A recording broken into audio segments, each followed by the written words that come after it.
What's up, Lions? Welcome back to the channel. This video that we're going to be going over today is serious. It's about Israel and Palestine. And let me start off by saying I am not extremely well versed in what's going on over there, but I have been reading up on it. I've been looking at different sources and outlets trying to get the most unbiased view that I can get. We all know how CNN is. We all know about Fox News. You know, whichever outlet you defer to, that you choose to get information from, it's always going to be slanted. So, in my quest to find some balanced information on it so I can understand what's happening, because without doing that, you'll just get a one sided perspective.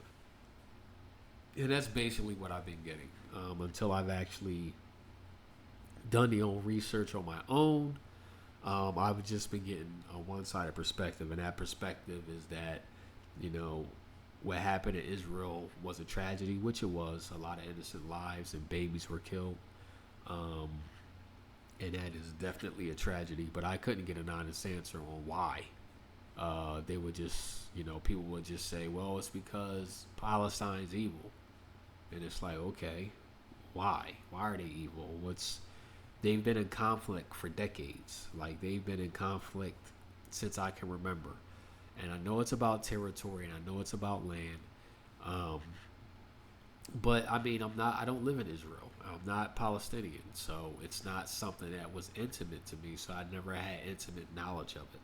So with everything that's going on now, I decided to do some research and try to get a greater understanding.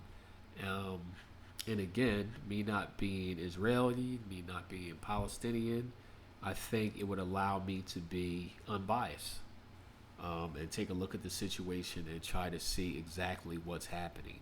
So I was able to find a particular video, and the video was by the Great Britain News.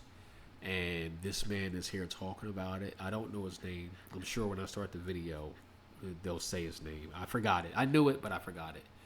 But he's here. There's two hosts. They're kind of going to go back and forth. But this was a interview that I saw that was, it kind of showed both sides of what's happening. So we'll look at this video. We'll break it down. And in the end, I'll give my final thoughts. Has it been a tough week to be described as the former advisor to Jeremy Corbyn? No, why would it be? Well, why? Go on, come on, James. I've never met you before. You're doing this very good, fake naive thing. You know why it would be a hard week. All right, James. That's his name, James. Do you mean Be represented. You're like his representative on earth on political shows, aren't you? Just Jeremy Corbyn doesn't do anything. People come to you to say, what would Jeremy Corbyn think in this situation? That's not why I have you here. Yeah, no, I mean, he's perfectly capable of speaking for himself, as he has this week. I'm speaking for myself, and you can listen to what I say and see what you think. But at the Labour Party conference, obviously he was doorstepped by all of the reporters wanting to know if he would condemn Hamas. Do you felt he did it in the sufficiently strong terms? I'll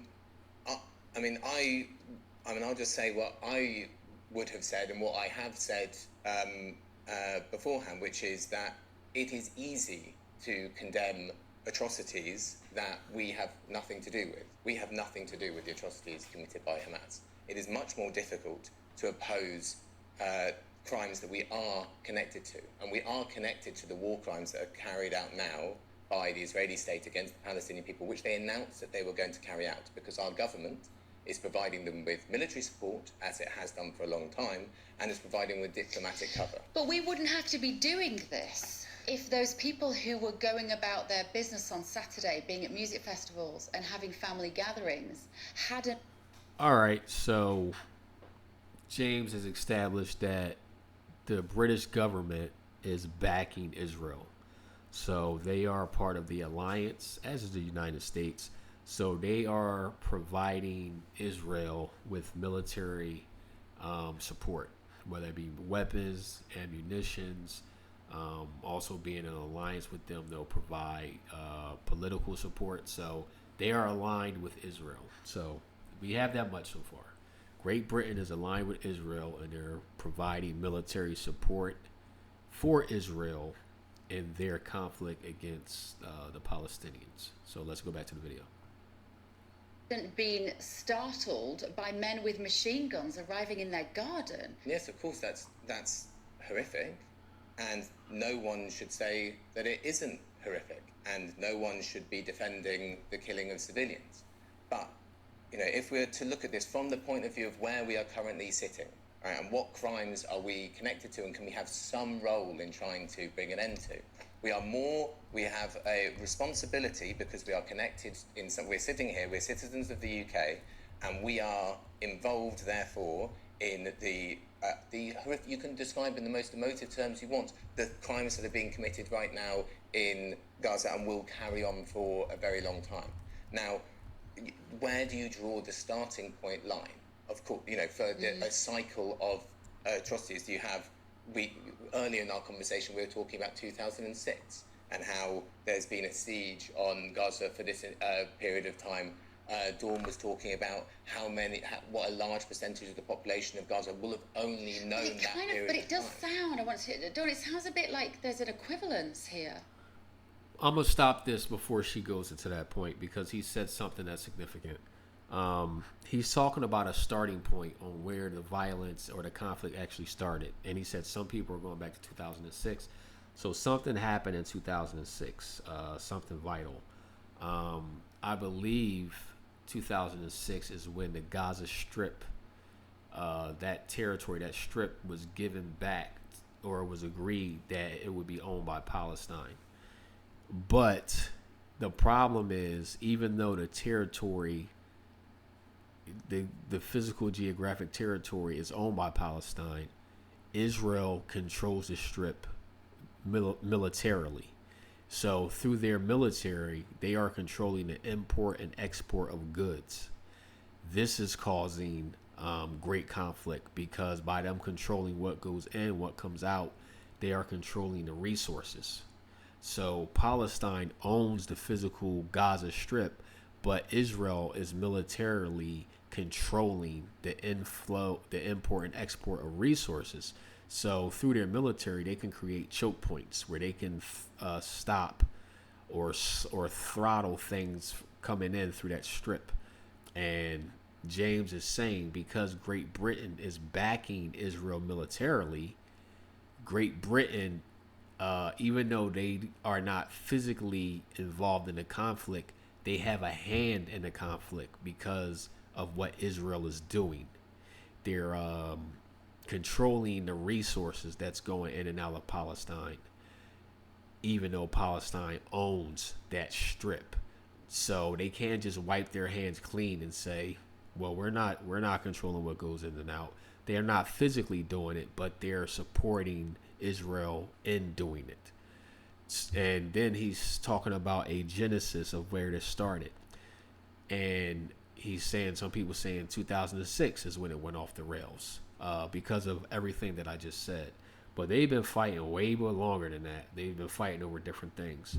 But I have a very clear take on what's happening between Israel and Palestine. I'm going to let this go a little bit longer before I give it to you because I'm going to simplify it in a way that made me understand better what's happening. And from where I'm sitting, even with a modicum of knowledge of what's happened over the last few decades, there is no equivalence right now. The way people talk about this, I mean, not just James, I'm not talking James here, but the way people talk that's what it is. Well, I know, but the way people talk about what Hamas have done, they are a terrorist organisation, they are recognised as such. In their charter, they state that the day of judgment, all Jews will be killed. This isn't about Israel, this is not about Palestine, this is about eliminating all Jewish people. You do recognise them as a terrorist? There's no but about that. On the I recognise that their actions are atrocities that, if we apply a standard definition of terrorism, falls under terrorism. But do you apply that as definition of terrorism? Yes, but only consistently. So I think that Israel also carries out terrorist state actions against the Palestinian people in Gaza and is carrying out war crimes under international law. I think these things should be applied. Do you think those war crimes are happening? Wow, okay. So James is saying that this is not a one-sided thing. He's saying and acknowledging that what Hamas is a terrorist organization. From what they're saying, it's a terrorist group on a Palestinian side. They were those are the ones that carried out, that horrific onslaught that killed innocent people.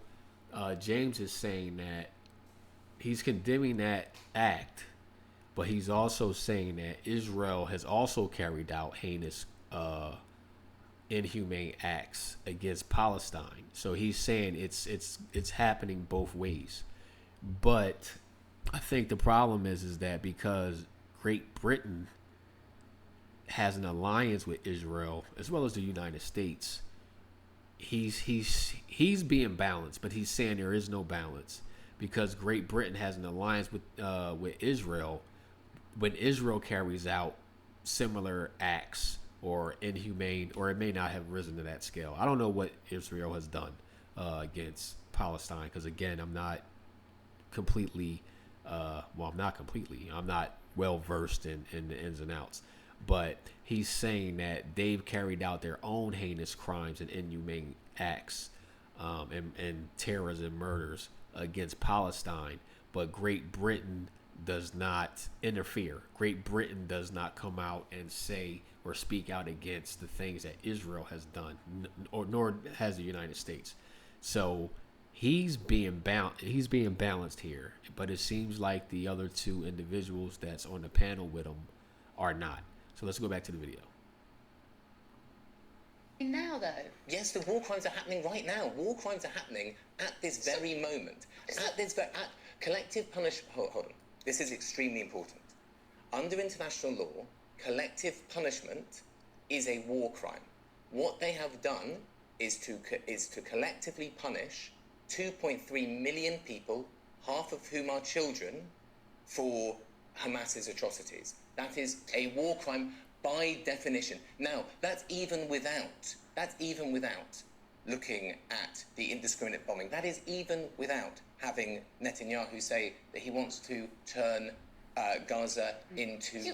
I'm sorry, James, but you do actually sound like you're making excuses for them. So James is saying that Israel is actually guilty of committing war crimes against the Palestinian government. And he's saying that they're actually guilty of it right now. And this lady, before I stopped it, says it sounds like she says he's making an excuse. So let me play it. I'm not making. I'm sorry. I'm really sorry, but it does sound like please listen to every word that I'm saying because I'm not making.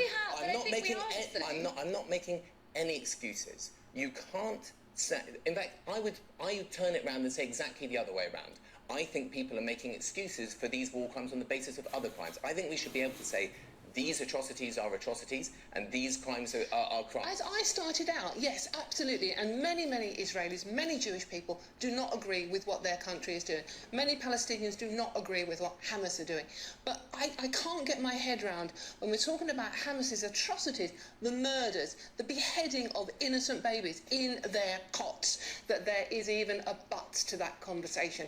But Israel have done this, but the world have done this. There is no but. Two wrongs don't make a right. Of course, two wrongs don't make a right. The argument that two wrongs make a right is precisely the argument that is being made by our government and Keir Starmer and the front bench of the Labour Party when they are asked, is this a war crime? Do you support this war crime? And they say, Israel has every right to defend itself. You do not. You have a right to defend yourself. You have no right whatsoever to commit war crimes against other people. But they're not condoning the war crimes. They're saying Israel has a right to defend itself. Oh, yes, they are. You always put a but in when we're talking about the atrocities, the murders of babies that Hamas have committed. I guess I am not comfortable with the fact that there are babies now being murdered in Gaza, and I think that's effectively what you're saying. Yes, you are saying that two wrongs don't make a right. But what is the alternative, James? Because as Dawn says, the point of this invasion was not to just take back a little land and maybe wave off the Jewish people and say, we'd quite like this land. It is the annihilation of all Jews on the planet. That is clearly the stated aim. So how do you manage that sort of threat? I'm sorry. I really think that the leap from this these atrocities that were committed over the weekend, to the wiping out of all Jews, which includes me, by the way, the wiping out of all Jews on earth is a nonsense, and it's a sort of thing, that sort of language helps to clear the path for these, like, Gaza, a place of 2.2 million people, reduced to rubble. Look at the footage from there. Look at the things that are being done to those people there. None of it is correct. None of it. Okay, so James is actually Jewish, and he's saying that in addition to the war crimes that are taking place there, let me simplify this. This is the easiest way I can make it palatable. We have gangs in this country. Let's take the blue gang and the red gang, Bloods and the Crips. They have been warring against each other for years. What kicked off the war between Bloods and Crips? No one knows, because the war has been going on for so long. It's like the chicken and the egg. We don't know what started it. But what we know about gangs is, regardless of who started it, if someone on the blue side kills my brother or my friend on the red side, then we got to go and kill one of them on the blue side. And it just goes back and forth, back and forth, back and forth. No one knows who started it. No one knows who threw the first punch, threw the first rock. But this is how gangs operate. This is the situation that's going on with Israel and Palestine. Both sides are guilty of war crimes and doing inhumane things against one another. James is saying that because of Great Britain's alliance with Israel, the war crimes that Israel commits against Palestine is going unnoticed. It is not being publicized, as well as the United States, because they're allies with Israel. He's saying it's not being scrutinized, it's not being publicized, and they're not facing consequences for it. But when Israel creates inhumane acts against Palestine, and they do the same things back to them, it is looked at as them defending themselves, or they get a pass for doing it. This is what he's saying. He's saying both sides need to be held accountable for when they commit war crimes. And as it sits now, people who align with Israel, which makes sense. If you align with them, then you're going to take their side. You're going to publicize their side. And he's saying there's another side where they are doing things and have been doing things to Palestine, and they have not been held accountable, meaning Israel. They have not been brought to the carpet. The things that they've been doing has been greatly ignored by those who support Israel. So we have a situation where we have two nations that have both done inhumane, murderous acts against one another, just like gangs. The blue gang and the red gang have both taken lives on each side. We don't exactly know what started it, but we know that both have participated in the demise and taking of lives on both sides. One side has the backing of the more powerful nations. The other side doesn't. So he's saying it's creating an imbalance and people being held accountable. That's what he's saying. And he just said he's Jewish. So what he's saying in a lot of people's eyes, because he's Jewish, would go against his own self-interest. And that goes to his credit, that he's trying to be extremely unbiased here as he talks about this situation. None of it is correct. And so the response from Israel should not be to commit war crimes and should not be this disproportionate No, stuff. of course it should. And our government and the other governments of the world should be calling for restraint and pushing to return to peace talks, which Israel has not been engaging in since 2014, which the Israeli government, its key figures, for example, its finance minister Smotrich has said that Palestinians living in the occupied territories, they have three choices. Permanent subjugation to Israel, they can leave or they can die. This is not a government that is interested in peace, and there needs to be massive outside pressure to put them for.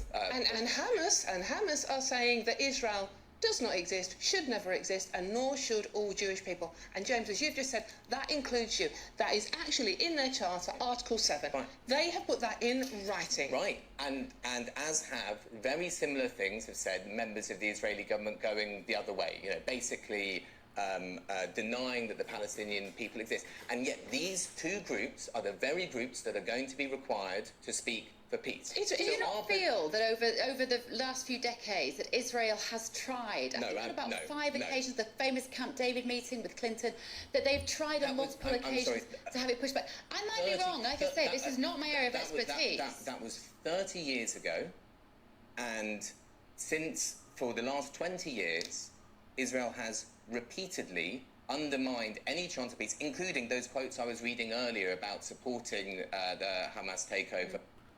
So, the woman in the green said something that James kind of clapped back on. She said that Israel has been trying to engage in peace talks with Palestine to resolve the issues that they're having.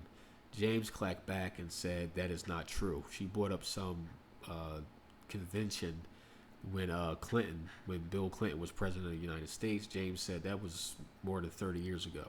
He's saying no real effort has been made to come to the table and talk to Palestine to figure out a peaceful resolution to the conflict. But the fact that she's citing that, this is what we need to understand. Whatever country you live in, whenever your country goes to war, they're always on the right side. This is what they will always tell you. Every country that's ever went to war has told their citizens that they are right to go to war. They are the right side. They are fighting for the right cause. I don't care if you live in China, Japan, Korea, Russia, United States, Canada, Mexico, Spain, Germany. I don't care what country you live in. Wherever you're a citizen at, whenever your country engages in war or terrorism in a foreign country, they will always tell you they are in the right. So when she brought up the point about Clinton, it would make sense she would say that, because Great Britain, Israel, United States, they all have an alliance. So she is going to recite what she's being told. And I'm not faulting her for it, because I live in the United States and I only know what I'm being told by my country. If I lived somewhere else, I would be told something different. Everyone that the United States went to war with, the citizens in those countries we fought, we were the enemy. So James is saying, no, that is what you brought up as a disingenuous point. Number one, it was over 30 years ago, and the efforts weren't really genuine. It was window dressing. It was for show. So let's go back to the video. Of Gaza and the undermining of the Palestinian Authority, so that they won't have a negotiating partner, and they haven't been in any talks since 2014, and they have government officials who call for the annexation of the occupied territories, and they support the expansion of the illegal settlements, making a Palestinian state de facto impossible. That's what the Israeli ambassador to Britain has said on record in the past as well. So, you know, no, that's not making good efforts towards peace. And again, where do we in Britain and in other countries have a role?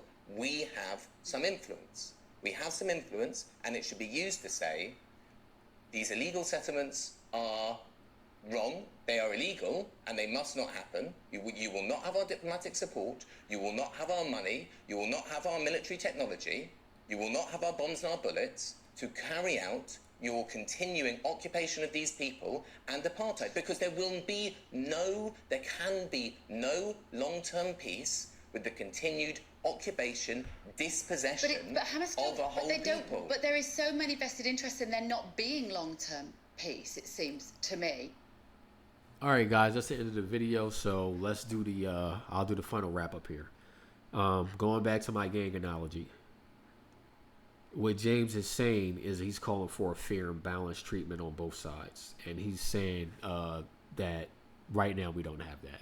United States and Great Britain is a huge power in the world.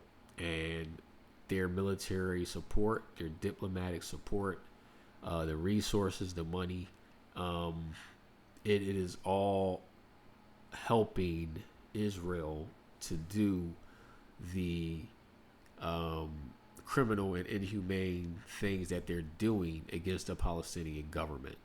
And he's saying that even though the United States and Great Britain may not physically be doing it, their support is aiding Israel to do these things and has been. So this is the back and forth. And just like my gang analogy, this is what happens. This is what happens between gangs. It doesn't matter who's right. Gangs do not go to war with other gangs based on who was right.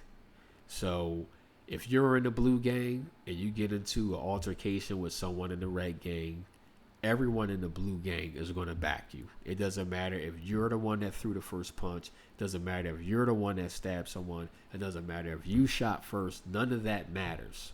Because in a gang mentality, if you have beef, everyone in the gang has beef. It's the same thing with military alliances.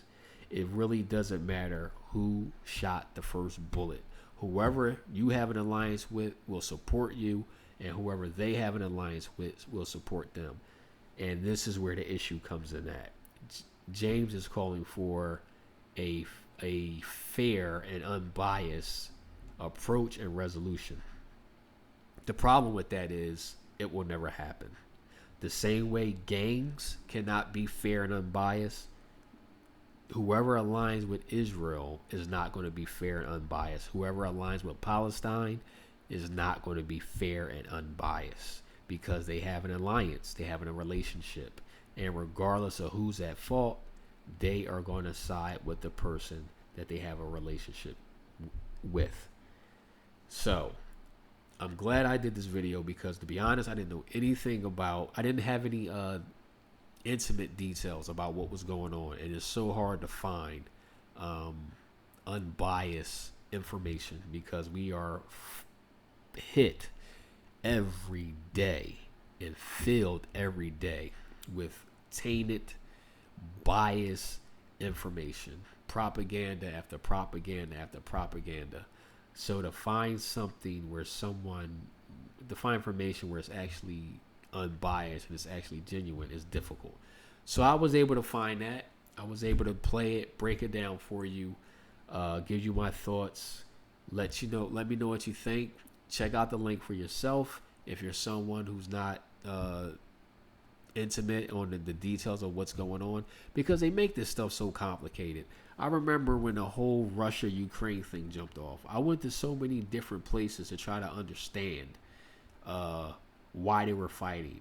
And I still don't know why. I have no clue why Ukraine and Russia went to war, except for Russia wants Ukraine back under Russian control. That's all I know. Maybe that's all there is to it, but it seems like there's more to it than that. So check out this video on the Great Britain News channel if you want to get more information on it. Let me know your thoughts below. Let me know what you think. Lions, and I'll see you next time.